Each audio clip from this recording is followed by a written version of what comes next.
All right, so we're here just after seeing the new Dial of Destiny Indiana Jones movie.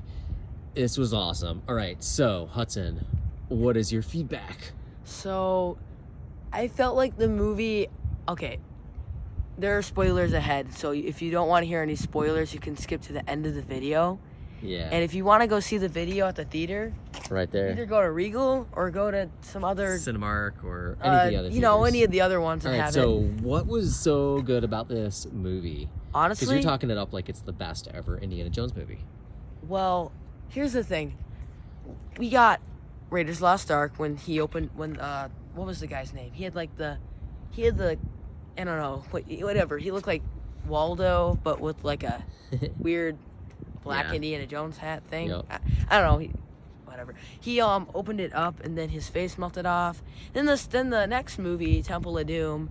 I know some people are gonna say, "Oh, that movie's gory." I mean, it is gory and it is very dark. But that guy, I think he died after falling out of a cliff. And then the third movie, the bad guy, I think he died. Oh, he drank the Holy Grail. But it wasn't the Holy Grail. It was like a fake. Yeah, it was like a fake. And there's two versions. One that would kill you and one that would make you live. And Indiana Jones drank a little bit of that.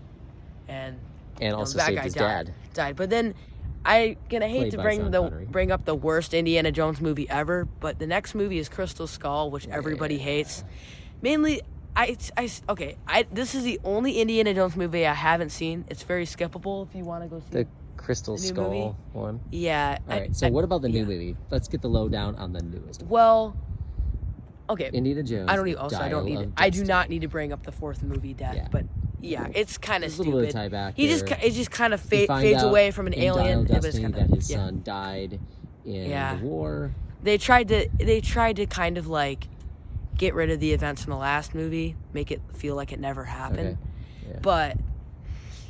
And so this movie kind of starts off with a bang. You got, it's kind of near like action. It's kind of near The Last Crusade, where he enlists for like Hitler, and he enlists. Well, he enlists with a fake name, and he starts like punching people in the face in Last Crusade. Basically, it's like undercover. This part, I think, was maybe during Last Crusade. I'm not sure.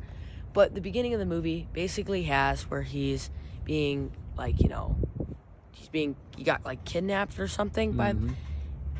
Found out by the Nazis. Found out by the... What is it? He got found out by these Nazi people. Yeah. And there was this one guy... He was the bad guy. He kind of looked similar to the first bad guy, which I was kind of like, yeah, Dr. Schmidt. He reminds me of the first bad guy from the first movie. Mm-hmm. Anyway, if you're wondering if there's a gruesome death scene, we'll get onto that later. I mean, it's not much of a gruesome death scene until like maybe about 5 minutes later after the thing. Oh, I'm not going to talk about it yet. And, okay, basically, the whole entire movie is Indiana Jones, his goddaughter, and his, some like other kid that follows him, because I mean, it's Indiana Jones. What do you expect? There's always one kid, but yeah.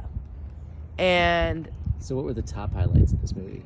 Honestly, the action was pretty frantic. It felt like a real Indiana Jones movie, and oh my gosh, John Williams, the man himself, came back. Let's go. To do an awesome score. Let's go. He has been gone since Harry Potter, I think. I think that was his last movie. Work, or maybe, did he come back for Jurassic World? No, that was Michael Giacchino, or whatever, however you pronounce his name. So, yeah, the music was pretty great. And guess what? The executive producers are the original directors themselves, Steven Spielberg and George Lucas. No wonder it's better than the fourth movie. Mm-hmm. Then maybe the final thing is how we get to the death scene. Basically what happens is a Dial of Destiny, it can actually go back in time, and you can choose wherever you want to go. But they get it wrong. Get it wrong. They want to go to 1939, but it ends up going weird, and they basically go back in time into 513 BC, and they basically Indiana Jones is like, the plane explodes. It goes boom, and then what is it? Archimedes? Is it Archimedes? Yep. Archimedes walks over and he's like, he sees the burnt up body. I mean, it's Indiana Jones. I mean, why not have a good villain death scene? Mm-hmm. But your moves are here. Yep. It's every movie. Mm-hmm. The villain always dies. It's it's every movie. And then Indiana Jones, he basically is telling his goddaughter, who does not want him to leave, he's telling her that he wants to stay with Archimedes and like see this like historic battle because the thing is, he really wanted to be in it because he's an archaeologist, and if you think about it, if you look at his older, like in the show Young Indiana Jones, I think there was an episode about Archimedes. I think. I'm not. Maybe there was. Maybe there wasn't. It's probably just Mandela effect. Anyway, maybe there is one. But yeah, he's been doing that his whole life, basically, and he wanted to stay. And then, obviously, it's the lady that always punches him in the face and is like, "Nope." She's like, "Nope, you're not staying here." And then he wakes up back at home with the dial on his right side, or I think it would be left side, but whatever, on his left side, and it belongs in the museum, so he probably takes it to the museum after, and then his wife finally comes back, the original, and then definitely some throwback to the original movie, and then they have like the kiss scene with the gotta have Indiana Jones kissing elbow his wife, whatever that was. I don't know. It doesn't hurt.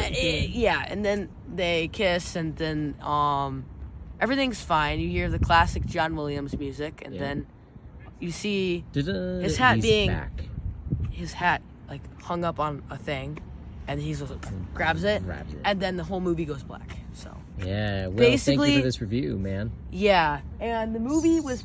How many thumbs up would you give it? I'm fine with it being slow paced. Slow paced. Like, I thought it was action. I felt slow paced, like when you got in the story elements. I don't know. I thought it was pretty fast paced though, with all the action. I mean, it's not as fast paced as Mario though. That movie was so fast paced. Yeah. But it's PG-13, not PG. But it's not an hour and 32 minutes. All right. Well, wrapping it up here. What 2 hours? What's your overall rating? And how many thumbs up?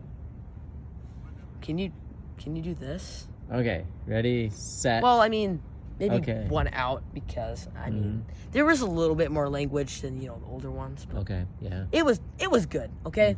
All right. Just watch Thanks for tuning in, friends. Don't let it become a box office bomb. Here we go. Yeah. All right. See you later. Ciao.